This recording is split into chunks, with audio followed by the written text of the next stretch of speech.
Hello friends, तो आज हम स्टार्ट करेंगे स्टैंडर्ड 11 का चैप्टर नंबर 5 गति के नियम। और उसके अंदर आज हमारा टॉपिक क्या होगा? घर्षण। ठीक है, चैप्टर नंबर 5 गति के नियम और उसके अंदर का हमारा टॉपिक रहेगा आज घर्षण। ठीक है, तो सबसे पहले हम देखते हैं घर्षण क्या होता है। ठीक है, तो जैसे उसके लिए अगर हम कोई उदाहरण की बात करें, उदाहरण के लिए जैसे ले सकते हो कि बड़ा सा मान लो तुम्हारे घर में टेबल वगैरह रखा हो। ठीक है, और उस टेबल को तुम क्या करते हो? धक्का लगा रहे हो, मींस बल लगा रहे हो। ठीक है, और बल लगाते हो तो क्या नहीं कर रहा है? गति नहीं करता है। ठीक है, थोड़ा और बल बढ़ाते हो फिर भी गति नहीं कर रहा है। एक लिमिट तक हम बल बढ़ाते हैं और उसके बाद जैसे ही बल धक्का लगाते हैं तो टेबल क्या करने लगता है? गति करने लगता है। ठीक है, ये चीज हमने देखी है। अब वहां पे क्या होता है, जो पहले तुम बल लगा रहे हो तो उसका कोई मतलब नहीं है। ठीक है, उसका ही मतलब होता है ना, जैसे अब न्यूटन के प्रथम नियम ने क्या बोला था कि किसी चीज पे तुम बल लगाते हो तो स्थिर होती है, तो गति में आती है, गति में हो तो स्थिर हो जाती है, और उसी दिशा में लगाते हो गति में और वृद्धि हो जाती है। ये चीज हमने देखी। तो पहले जो बल लगा रहे हैं उसका कोई मतलब नहीं। पहले बल के लिए न्यूटन का नियम गलत हो गया। ठीक है, ऐसा होता है नहीं, ऐसा होता तो नियम नहीं बनता। ठीक है, अब चीज यहाँ पे देखो तो होता है क्या, मतलब तुम जब वहां पे कोई बल लगा रहे हो तो सामने से भी क्या कर रहा है? कोई बल लगा रहा होगा। हाँ, पर्सन जरूरी नहीं कि कोई व्यक्ति सामने से बल लगाए, और कोई भी तो बल लगा सकता है। ठीक है, जैसे गुरुत्वाकर्षण बल लगाती है तो हमें दिखता है, नहीं दिखता है। ठीक है, लेकिन गुरुत्वाकर्षण बल तो क्या करती है? नीचे की दिशा में लगाती है। देखो जैसे क्या कंसीडर करने के बोल रहा हूँ मैं, जैसे मान लो तुमने यहाँ पे एक टेबल है। ठीक है, और वो क्या होगी? ऐसे यहाँ पे नीचे जमीन के साथ टच होगी। ठीक है, अब तुम क्या कर रहे हो? यहाँ पे इस तरफ से बल लगा रहे हो। इसको हम क्या बोलते हैं? बाह्य बल। इसको हम क्या बोलते हैं? बाह्य बल। और दूसरा क्या कर रहे हो? यहाँ पे जो जमीन है, ये जिस सतह पे तुमने रखा हुआ है वो सतह क्या करती है? तुम्हारे बल का क्या करती है? विरोध करती है। इस यहाँ पे क्या लगाती है? एक विरोधी बल लगाती है। ठीक है, और ये बल पहले नहीं लग रहा होता है, जब तुमने बल लगाना स्टार्ट किया तभी बल लगा। क्योंकि अगर ये पहले से लग रहा होता तो टेबल क्या करती? इस दिशा में गति करती। लेकिन टेबल इस दिशा में गति कर रही है, नहीं गति कर रही। मतलब जब तुमने बल लगाना स्टार्ट किया तभी क्या हुआ? उत्पन्न हुआ। और तुम्हारे बल से टेबल क्या नहीं करेगी? गति नहीं करेगी। तो तुम्हारा बल का मान और इस बल का मान कैसा है? समान है। तुम धीरे धीरे क्या करते हो? अपना मान बढ़ाते हो। तो जब तक तुम्हारा मान, बल का मान और इसका बल का मान समान होगा तब तक टेबल गति करेगा नहीं। और तुम्हारे बल का मान जैसे ही क्या हो जाएगा? विरोधी बल से ज्यादा हो जाएगा। तुम्हारे बल का मान जैसे ही विरोधी बल से ज्यादा हो जाएगा, टेबल क्या करेगी? इस दिशा में गति करना स्टार्ट कर देगी। ठीक है, तो ये जो विरोधी बल है क्या? ये विरोधी बल को हम क्या बोलते हैं? घर्षण बल बोलते हैं। ठीक है, घर्षण भी बोल सकते हो या फिर घर्षण बल भी बोल सकते हो, ये वर्ड याद रखना। ठीक है, और ये कब लगता है? जब हम बल लगाते हैं तभी लगता है। ठीक है, पहले नहीं लग रहा होता है। ठीक है, अब दूसरी चीज देखो, तुम्हारा बल जैसे बढ़ा तो घर्षण क्या हो जाएगा? कम हो जाएगा और गति करना स्टार्ट हो जाएगा। ठीक है, ये चीज अब ये निर्भर किस पे करता है? जैसे मान लो तुमने टेबल को अगर मान लो कांच पे रखा हो। ठीक है, कांच पे रखा हो तो क्या हो जाएगा? आसानी से गति कर सकते हो। तुम थोड़ा सा भी बल लगाओगे तो गति करे। लेकिन उसी टेबल को अगर मान लो तुमने मिट्टी वाले कोई जगह में ग्राउंड में रखा हो और फिर उतना ही बल लगाओ तो गति कर सकता है? नहीं कर सकता है। उसके लिए तुम्हें क्या करना पड़ता है? ज्यादा बल लगाना पड़ता है। मतलब जमीन पे या ग्राउंड पे तुम जाओ तो तुम्हारा घर्षण बल कैसा हो जाता है? बढ़ जाता है। और एकदम चिकनी सतह हो, एकदम समतल सतह हो तो वहां पे तुम्हारा कैसा होता है? घर्षण बल कम होता है। तो एक चीज तो निर्भर करेगी, किस पे निर्भर करता है? सतह पर। ठीक है, और इसके लिए अगर सूत्र की बात करें तो इसको घर्षण बल को हम इंग्लिश में क्या बोलते हैं? Frictional force. क्या बोलेंगे? Frictional force. इसके लिए हम इसको किससे दर्शाते हैं? F से दर्शाते हैं। और F के लिए ज्यादा कुछ सिंपल सा सूत्र है, म्यू इंटू एन। ठीक है, म्यू इंटू एन, और यहाँ पे लिख लेना S। ठीक है, और म्यू एस क्या होता है? घर्षण गुणांक। म्यू एस क्या होता है? हमारा घर्षण गुणांक। ये वर्ड याद रखना। और घर्षण गुणांक किस पे निर्भर करता है? सतह पर। ये किस पे निर्भर करता है? सतह पर। सतह मतलब खुरदुरी होगी तो घर्षण गुणांक ज्यादा होगा। सतह चिकनी होगी, समतल होगी तो उसके लिए घर्षण गुणांक कम होगा, तो तुम्हें घर्षण बल भी क्या लगेगा? कम लगेगा। ठीक है, और दूसरी चीज देखो, ये तो हो गई बात। अब यहाँ पे देखो घर्षण गुणांक, घर्षण में दो आते हैं। एक आता है हमारा स्थितिज घर्षण और एक आता है गतिज घर्षण। तो जब तक पदार्थ कैसा रहता है? स्थिर रहता है। और जब तक जैसे मान लो तुम्हारा बल का मान और इस बल का मान समान है या तुम्हारा बल का मान इससे कम है, तब तक ये जो घर्षण बल लग जाता है, इस घर्षण को हम क्या बोलेंगे? स्थिति घर्षण, स्थितिज घर्षण। ठीक है, और स्थितिज घर्षण मतलब इंग्लिश में बोलते हैं स्टैटिक, तो इसके लिए इसको किससे? एस से दर्शाते हैं। ठीक है। और फिर तुमने क्या किया, अपना बल बढ़ाते गए तो एक समय ऐसा आएगा जब टेबल क्या करना लगेगा, गति करना स्टार्ट कर देगा, तब क्या घर्षण बल नहीं लग रहा होगा, हाँ तभी भी तो लग रहा होगा। उस समय जो घर्षण बल लग रहा होगा उसको हम बोलेंगे गतिज घर्षण, ठीक है। इसको हम बोलेंगे स्थितिज घर्षण, और उस समय जो घर्षण लग रहा होगा उसको क्या बोलेंगे हम, गतिज घर्षण। और गतिज घर्षण को इंग्लिश में बोलते हैं काइनेटिक, ठीक है। इसको किससे दर्शाएंगे, के से, और कुछ नहीं, सिंपल सा सूत्र रहेगा म्यू के इनटू, ठीक है। सिर्फ के और एस का फर्क है, क्वेश्चन में दिया रहेगा, बाकी फॉर्मूला सेम है।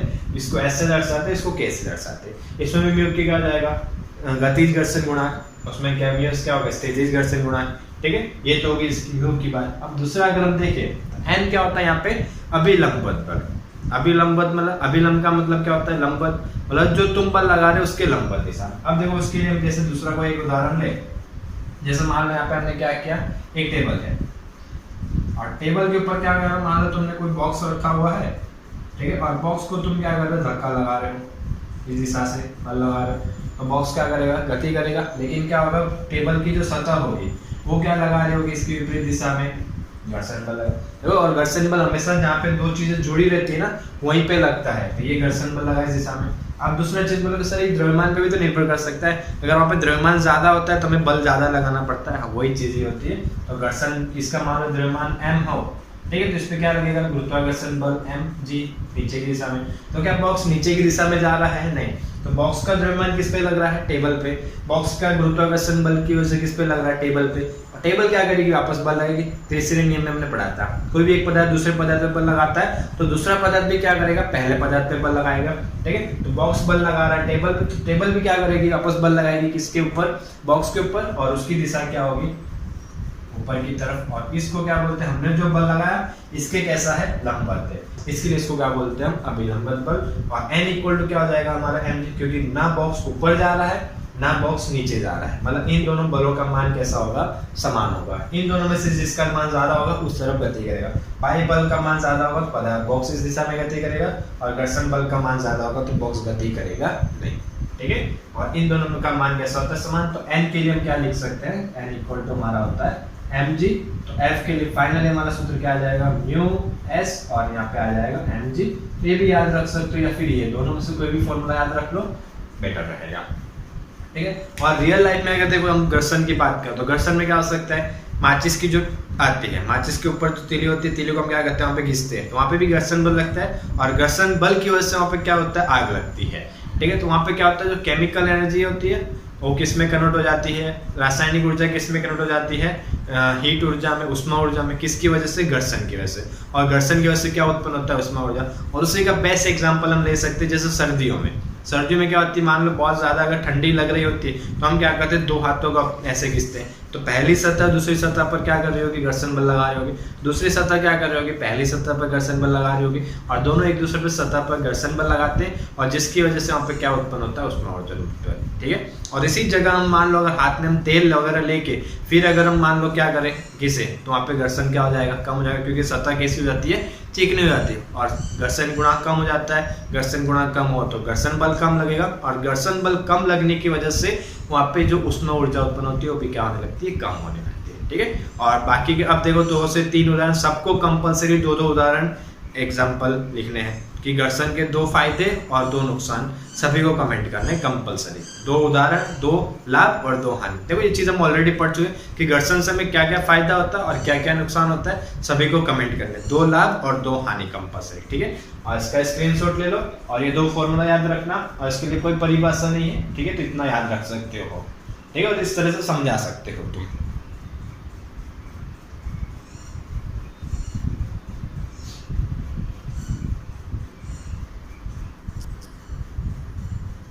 और इसके बाद अगर देखो स्क्रीन पे नेक्स्ट क्वेश्चन दिख रहा होगा, उदाहरण 5.7 का क्या बोला हुआ है, कोई बॉक्स रेलगाड़ी के फर्श पर स्थिर रखा हुआ है, मतलब एक बॉक्स है उसको ट्रेन की सतह में अंदर की ओर स्थिर रखा हुआ है, और यदि बॉक्स तथा रेलगाड़ी के फर्श के बीच देखो स्थिति घर्षण गुणांक, स्थिति घर्षण गुणांक मतलब म्यू एस का मान दिया हुआ है, कितना है 0.15।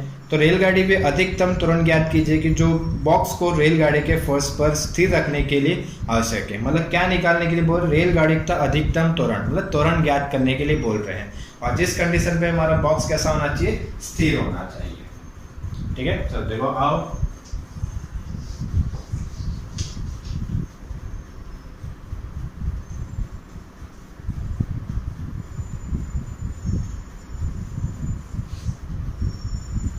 ठीक है, नेक्स्ट है हमारा उदाहरण 5.7। देखो इसके अंदर क्या बोला हुआ है, तो मैं एक तो घर्षण गुणांक का मान दिया हुआ है 0.15 और इसका कोई मात्रक याद रखने की जरूरत नहीं है, नियतांक है। और क्या याद करने के लिए बोल रहे हैं, त्वरण याद करने के लिए। ठीक है, अब देखो हो क्या रहा है वो चीज मैं बता देता हूँ। जैसे मान लो ये ट्रेन की सतह है, ठीक है, और ट्रेन इस दिशा में गति कर रही है, तो इसके ऊपर जो बॉक्स रखा है, ठीक है, ये बॉक्स भी क्या कर रहा होगा, ट्रेन के साथ गति कर रहा होगा। बट अगर ट्रेन इस दिशा में गति कर रहा है तो इस पे घर्षण बल कहाँ लग रहा होगा, विपरीत दिशा में, और ट्रेन इस पे बल लगा रही होगी इस दिशा में। ठीक है, तो ट्रेन का बल अगर ज्यादा होगा तो बॉक्स इस दिशा में गति करेगा, और घर्षण बल अगर ज्यादा होगा तो बॉक्स इस दिशा में गति करेगा। तो बॉक्स को अगर हमें क्या करना है, स्थिर रखना हो, तो दोनों बलों का मान कैसा होना चाहिए, समान होना चाहिए। ये कंडीशन हो गई, और इसी कंडीशन का हम यूज करके क्या करना है, त्वरण निकालना है। देखो पहले तो हम सूत्र लिख देते हैं, F is equal to small f। F क्या हो जाएगा, ट्रेन का बल, और स्मॉल f क्या हो जाएगा, घर्षण बल। ठीक है, तो कैपिटल F के लिए हमने ऑलरेडी पढ़ा हुआ है, गति न्यूटन की गति के दूसरे नियम में क्या होता है, F is equal to ma, और F इज इक्वल टू क्या होता है, अभी हमने कहा था म्यू s इनटू n, और m की जगह क्या होता है mg। और देखो यहाँ पे क्या होता है, दोनों तरफ से mm कैंसिल। ठीक है, तो अब यहाँ पे चीज देखिए तो क्या आपको इसीलिए क्वेश्चन में देखो m का मान भी नहीं दिया हुआ है। ठीक है, देंगे तो भी कोई जरूरत नहीं है हमें, a का मान ज्ञात करना, तो a को बदल दो, म्यू s इक्वल टू 0.15, और g का मान आसानी के लिए हम क्या कर सकते हैं, 10 ले लो, कैलकुलेशन थोड़ा इजी हो जाएगा। तो कितना हो जाएगा, 1.5 मीटर पर सेकंड स्क्वायर। ठीक है, और ट्रेन का त्वरण कितना होना चाहिए, 1.5 मीटर पर सेकंड स्क्वायर। ठीक है, इतने त्वरण से जब तक ट्रेन गति कर रहा होगा तब तक बॉक्स कैसा रहेगा, स्थिर रहेगा। और जैसे इसका मान क्या हो जाएगा, इससे अगर ज्यादा होगा तो बॉक्स भी क्या करने लग जाएगा, गति करने लग जाएगा। ठीक है, तो स्क्रीनशॉट ले लो आराम से इसका, और नोट डाउन कर लेना। ओके, वीडियो देखने के लिए थैंक यू, और पसंद आया तो सब्सक्राइब जरूर करना।